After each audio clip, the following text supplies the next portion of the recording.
بچوں، آج کی کہانی کا عنوان ہے ہائے اللہ بھوت۔ امتحان قریب تھے۔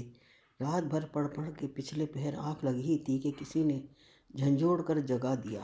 میں سمجھا کہ کوئی بھوت ہے، ایک دم اٹھ کر بھاگا، مگر چور نے راستے ہی میں پکڑ لیا اور آہستہ سے بولا، ارے منی، میں ہوں میں، آنکھیں تو کھول۔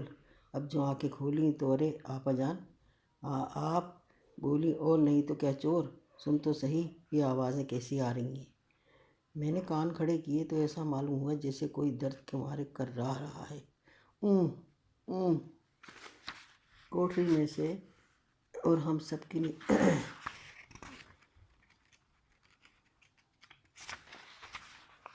خوف کے مارے میری تو جان ہی نکل گئی۔ ایک دم کود کر چارپائی سے اٹھا اور ایک ہی جست میں ابا جان کی چارپائی پر دھم سے جا گرا۔ وہ بیچارے میٹھی نیند سو رہے تھے، ہڑبڑا کر اٹھ بیٹھے اور گھبرا کر بولے، کیا بات ہے منی بیٹے؟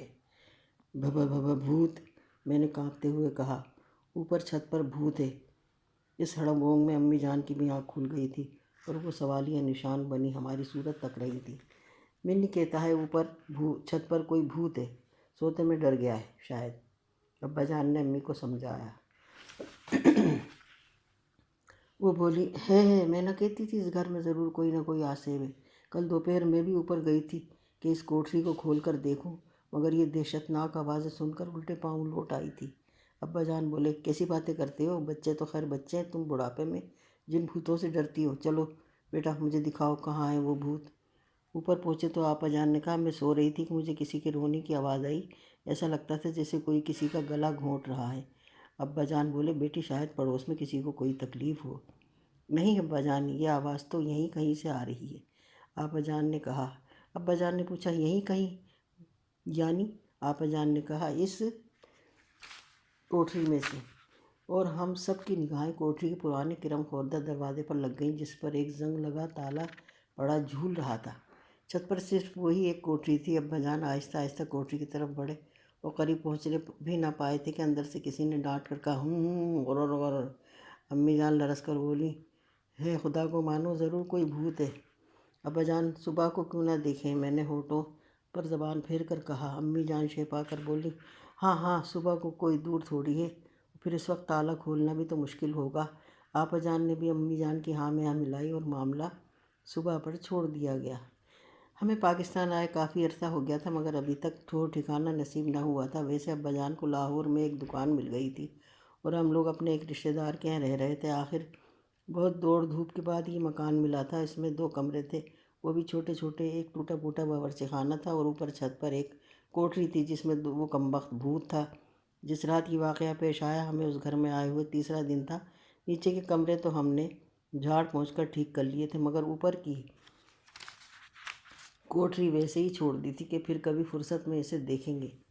وہ رات تو جوں توں کر کے کاٹی۔ صبح ہوئی تو ہم سب اوپر پہنچے۔ ابا جان نے کوٹری کا تالا کھولا۔ کواڑ بہت پرانے تھے، اندر خدا جانے کیا کیا الا بلا بھری ہوئی تھی۔ ابا جان نے کہا، اس کوٹری کی آج ہی صفائی ہونا چاہیے، مگر امی جان نے دہائی دی، بولی، پہلے کسی مولوی کو بلا کر بھوتوں کو نکالو، پھر اس کوٹری کو ہاتھ لگانا۔ ان بھوتوں کا کیا بھروسہ، ذرا سی دیر میں لاکھ کا گھر خاک کر دیں۔ ہوتے ہوتے یہ خبر سارے محلے میں مشہور ہو گئی۔ پڑوس کی عورتیں اور بچے ہمارے گھر آتے ہوئے گھبرانے لگے کہ کہیں بھوت انہیں نہ چمٹ جائیں۔ ابا جان حیران تھے کہ آپا جان پریشان، اور میرا اور امی جان کا مارے خوف کے برا حال تھا۔ آخر ابا جان ایک مولوی صاحب کو لے آئے۔ مولوی صاحب نے ایک سفید مرغہ حلال کیا، ایک سیر حلوہ پکوا کر فاتحہ دی اور 10 روپے نذرانہ لے کر چلے گئے۔ رات کو ہم سب کوٹھے پر چڑھے اور کان لگا کر سنا، کوئی آواز نہ آئی۔ پھر یکایک ہوا کا ایک جھونکا آیا اور اس کے ساتھ ہی اوں غرر غرر کی آوازیں سنائی دینے لگیں۔ صبح ہوئی تو ابا جان پھر مولوی صاحب کو پکڑ لائے۔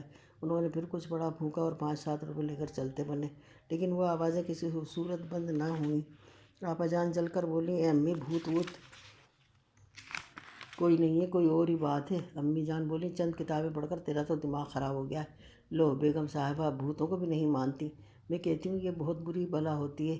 میرے ایک رشتے کی پھوپھی کے ایک لڑکے کو ایک بھوت چمٹ گیا تھا۔ توبہ توبہ، یا اللہ تو ہر بلا سے بچانا، مرتے مر گیا، مگر اس بھوت نے اس کا پیچھا نہ چھوڑا۔ آپا جان بولی، اے امی، وہ بھوت نہیں، کوئی بھوتنی ہوگی۔ امی جان غصے ہو کر بولی، اے چل نگوڑ ماری۔ ہمارے اسکول میں انگریزی کے ایک استاد تھے، ماسٹر خوشی محمد جالندھری۔ ایک دن میں نے ان سے اس بھوت کا ذکر کیا۔ بولے میاں یہ جہالت کی باتیں ہیں، بھوت پریت کوئی چیز نہیں۔ میں نے کہا پھر میں نے کہا ہمارے گھر کی ایک کوٹری سے عجیب و غریب آوازیں آتی ہیں، جیسے کوئی رو رہا ہے، جیسے کسی کا گلا گھونٹا جا رہا ہے۔ بولے ہشت، یہ سب تمہارا وہم ہے۔ میں بولا وہم نہیں ماسٹر صاحب، آپ میرے ابا سے پوچھ لیجئے۔ ماسٹر صاحب بولے سچ مچ بڑی عجیب بات ہے، اچھا آج شام کو ہم تمہارے گھر آئیں گے۔ میں نے ماسٹر صاحب کو پتہ بتا دیا اور وہ شام کے وقت پہنچ گئے۔ میں انہیں لے کر چھت پر گیا۔ اس وقت ہوا بہت تیز چل رہی تھی اور کوٹری میں سے چیخنے چلانے کی آوازیں بھی زور زور سے آ رہی تھیں۔ میں تو دور کھڑا رہا، مگر ماسٹر صاحب نے ایک دم دروازہ کھول دیا، آوازیں رک گئیں۔ انہوں نے دروازہ بند کیا تو پھر آوازیں آنے لگیں۔ انہوں نے غور سے دروازے کو دیکھا، اس کی درزوں میں جھانکا اور کھلکھلا کر ہنس پڑے۔ میں نے پوچھا کیا بات ہے ماسٹر صاحب؟ بولے بھائی تمہارا بھوت پکڑا گیا، لو دیکھو۔ بھوت کواڑوں کی ان جھیٹیوں میں بند ہے۔ میں نے غور سے دیکھا، کواڑوں کے شگاف بڑے تھے اور ان کے بیچ میں مکڑیوں نے موٹے موٹے جالے تان رکھے تھے۔ ماسٹر صاحب بولے منی میاں اصل میں یہ سب ہوا کا کیا دھرا ہے۔ جب ہوا کواڑوں کے درزوں میں یعنی شگافوں میں سے گزرتی ہے تو مکڑی کے جالوں سے ٹکراتی ہے اور یہ جالے قسم قسم کی آوازیں پیدا کرتے ہیں، سمجھے؟ اس کا ثبوت یہ ہے کہ جب ہم کواڑ بند کرتے ہیں تو آوازیں آتی ہیں، کھولتے ہیں تو رک جاتی ہیں۔ ماسٹر صاحب آپ کو دیکھ کر بھوت بھاگ جاتے ہوں گے۔ میں نے کہا بولے کی بات ہے، اچھا تم کاغذ سے ان تمام شگافوں کو بند کر دو، پھر دیکھو کیسے آوازیں آتی ہیں۔ میں نے ڈھیر سارا کاغذ اٹھایا اور تمام جھیٹیاں بند کر دیں۔ ماسٹر صاحب نے کواڑ بند کر دیے۔ ہم نے کافی دیر انتظار کیا مگر ایک آواز بھی نہ آئی اور میرا حیرت کے مارے منہ کھلا کا کھلا رہ گیا۔ شام کو ابا جان آئے تو میں نے انہیں سارا واقعہ سنایا، بہت خوش ہوئے۔ آبا جان بولی ملا نگوڑ مارا، مفت میں 20-25 روپے کھا گیا، بھلا بھوت بھی کوئی چیز ہوتا ہے؟ اچھا بچوں، خدا حافظ، شب بخیر۔